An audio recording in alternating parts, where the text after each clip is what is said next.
Commercial तरीके से आप घर में ही बहुत ही मज़ेदार गाजर का, मौसम्बी का, कीनू का या सेब का जूस बना सकते हैं।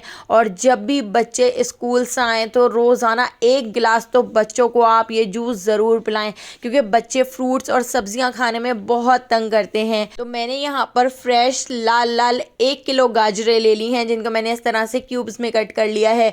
तो हम यहाँ पर जूसर मशीन से इसका जूस बनाएंगे। बाज़ार में गाजर का एक जूस का ग्लास 250 या 200 रुपए का मिलता है, लेकिन आप घर में बिल्कुल इसी तरीके से ये मशीन ले आएँ और आपकी मुश्किल आसान हो जाएगी, क्योंकि बच्चों को तो ये जूस देना बहुत ज़रूरी है। डेली 1 गाजर का जूस भी अगर आपने बच्चों को दे दिया तो बच्चों के अंदर कैल्शियम की कमी, प्रोटीन की कमी या विटामिन की कमी पूरी तरीके से ख़त्म हो जाएगी। 41% कैलोरीज गाजर के जूस के अंदर होती है। तो इस तरह से देखिए हमने गाजरों का जूस बना लिया है, और बिल्कुल इसी तरह से आप बच्चों को एप्पल का जूस बना के दे सकते हैं।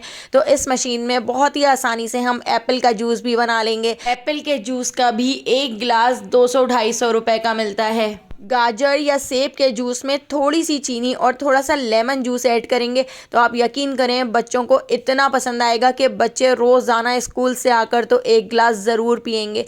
गाजर या एप्पल दोनों चीज़ों को आप मिलाकर भी अगर जूस बनाएंगे ना, तो आप यकीन करें बहुत ही ज़्यादा टेस्टी बनेगा। तो यहाँ पर मैंने मौसम्बी और कीनू का भी जूस निकाल लिया था। तो इस मशीन में हर तरह के आप जूस बना सकते हैं। बस एक बार आपने ये मशीन ख़रीद कर और रोज़ाना इसके जूस बनाने हैं। तो अगर आपको ये वीडियो पसंद आई हो तो लाइक, शेयर और सब्सक्राइब कर दीजिएगा। आने वाली वीडियो तक मुझे दीजिए इजाज़त। अल्लाह हाफ़िज़।